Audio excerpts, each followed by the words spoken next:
کہ میرا مرید ہو وابستہ ہو حضور سے پاک رضی اللہ تعالیٰ عنہ کے. اور حضور نبی اکرم صلی اللہ علیہ وسلم کا فرمان بخاری شریف کا، حضور فرماتے ہیں، ابھی آپ نے سنا قاری صاحب پڑھ رہے تھے، فرمایا اللہ کریم فرماتا ہے، حضور فرماتے ہیں اللہ کریم فرماتا ہے کہ مجھے کبھی بھی تردد نہیں ہوتا.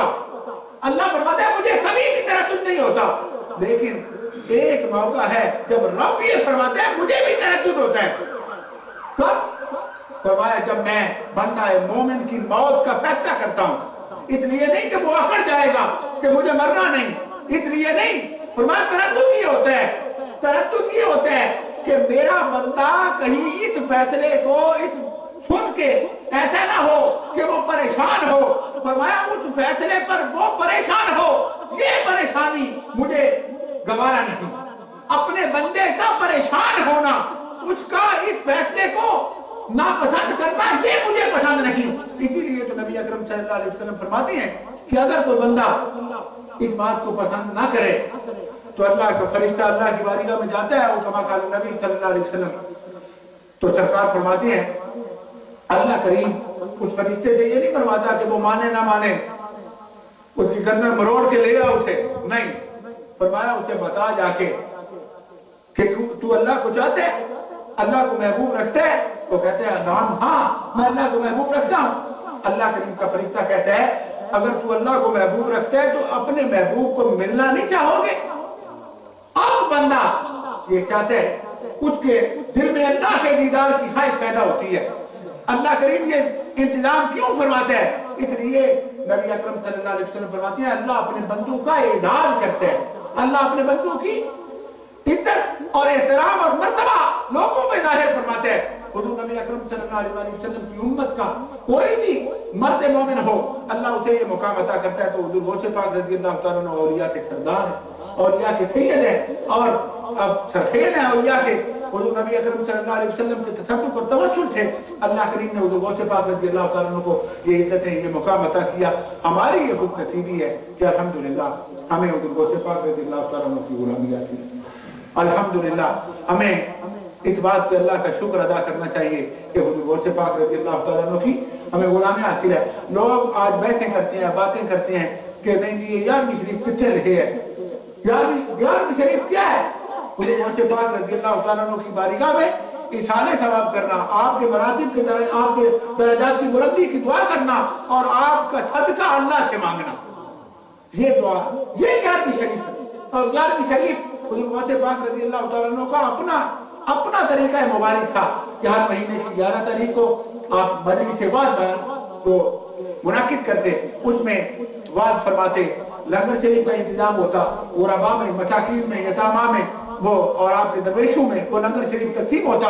اور اس زمانے سے لے کر آج تک تقریباً 1050 سال سے لے کر آج تک الحمدللہ یہ مبارک سلسلہ جاری و ساری ہے اور قیامت تک جاری و ساری رہے گا. اور اس کو منعقد کرنے والے کون ہیں؟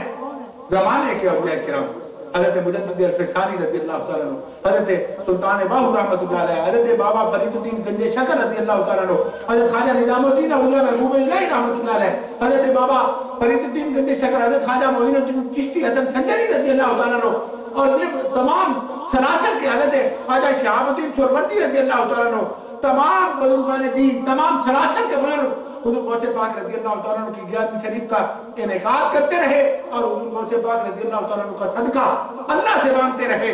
اللہ کریم نے ان کی ولایتوں میں، ان کے درجات میں بلندی کا سبب اس بات کو بنایا. اور علماء نے اپنی اپنی کتابوں میں لکھا ہے، کہتے ہیں جو بندہ عبادت گزار ہو لیکن حضور غوث پاک رضی اللہ تعالیٰ عنہ کا بے ادب ہو، حضور غوث پاک کا گستاخ ہو، کتنا ہی عابد کیوں نہ ہو، کتنی ہی عبادت کیوں نہ کرنے والا ہو، اسے یہ مقام نصیب نہیں ہو سکتا، وہ ولی نہیں ہو سکتا، وہ اللہ کا برگزیدہ نہیں ہو سکتا، اللہ کی معرفت اسے نصیب نہیں ہو سکتی. اور دوسری طرف حضور غوث پاک رضی اللہ تعالیٰ عنہ کی شان یہ ہے کہ آپ کی سیرت کی کتابوں میں موجود ہے، ایک بندہ حضور عارض کیا حضور مجھے اللہ کی معرفت چاہیے. آپ نے فرمایا باہر دروازے پہ کھڑے ہو جاؤ اور عبد القادر جیلانی کے دربار میں آنے والے لوگوں کے جوتے سیدھے کرو. وہ جوتے سیدھے کرتے رہے، لائن میں لگا لگا کے مہمانوں کے جوتے اٹھا کے جب زور کا وقت ہوا اس نے نعرہ لگایا. آپ نے بولا کیا ہوا؟ اس نے کہا زمین سے لے کر آسمان تک تمام حجابات پردے اٹھا دیے گئے ہیں، تمام پردے اٹھا دیے گئے ہیں. کچھ حضور غوث پاک رضی اللہ تعالیٰ عنہ کے مہمانوں کے جوتے اٹھانے والا اور اللہ کے وہ ولی کامل حضور غوث پاک رضی اللہ تعالیٰ عنہ وہ کہ جو چوری کی، یہ تو غلام تھے، ماننے والے تھے اور مانگ رہے تھے. حضور غوث پاک رضی اللہ تعالیٰ عنہ کا تو وہ عالی شان دربار ہے. اللہ کریم نے یہ مرتبہ عطا کیا کہ چور چوری کرنے کی نیت سے آ رہا ہے، چوری کی نیت سے آ رہا ہے. جبے کو ہاتھ ڈالا تو رواں سے اللہ کی آوازیں آنے لگی. آپ نے فرمایا کون ہے؟ اس نے کہا جی میں ہوں. آپ نے فرمایا تو کون ہے؟ اس نے کہا جی چور ہوں، میں چوری کرنے کے لیے آیا تھا. میں نے سوچا آپ کا جمعہ مبارک پڑے، قیمتی کپڑے کا ہے، بازار میں فروخت کر کے کچھ اپنی گزر بسر کروں گا. تو یہ پتہ نہیں کیا ہوا، میرے تو جسم سے رواں سے اللہ کی آوازیں آنے لگی. آپ نے فرمایا نادان، جب اللہ والوں سے لوٹنے آئے گا تو اللہ ہی ملے گا نا. جب آئے گا اللہ والے کے پاس تو اللہ ہی ملے گا. اب کسی سریار کو لوٹے گا تو سونا ملے گا، کسی اللہ والے کے پاس آئے گا تو اللہ ہی ملے گا. اور حضور غوث پاک کا فرمان ہے، قلائد الجواہر میں موجود ہے، سیرت غوث کلین میں موجود ہے. آپ نے فرمایا اللہ کی عزت کی قسم، مجھ پہ میرے کریم کا یہ کرم ہے، مجھ پہ میری سرکار کا صدقہ، میرے رب کا یہ فضل ہے. فرمایا ان دنوں تو عبد القادر جس درخت کے نیچے بیٹھ جائے اس درخت کے پتوں سے بھی اللہ کی آوازیں آنے لگی. سبحان اللہ. آپ نے فرمایا تو عبد القادر کے جبے کو ہاتھ ڈالا ہے اور تیرے جسم سے اللہ کی آواز آ رہی ہے، تو ایران ہو رہا ہے. فرمایا ان دنوں تو میں جس درخت کے نیچے بیٹھ جاؤں اس درخت کے پتوں اور ٹہنیوں سے بھی اللہ کی آوازیں آنے لگی. حضور غوث پاک رضی اللہ تعالیٰ عنہ کو اللہ نے یہ مرتبہ یہ مقام عطا کیا. اللہ کریم حضور غوث پاک کا صدقہ ہمیں بھی اپنی عبادت، اپنی معرفت کی توفیق عطا کرے اور حضور غوث پاک رضی اللہ تعالیٰ عنہ کی محبتوں کی خیرات ہمیں عطا فرمائے. زندہ رہیں تو اللہ کے انصال بندوں کی غلامی میں، موت آئے تو اللہ کے انصال بندوں کی سنگت میں اور ان کی غلامی میں قیامت کے دن اللہ کریم ہمارا حشر و نشر اپنے نیک اور صالح بندوں کے ساتھ فرمائے. اللہ کریم اپنے صالح بندوں کی گستاخی اور بے ادبی سے محفوظ رکھے. الحمدللہ.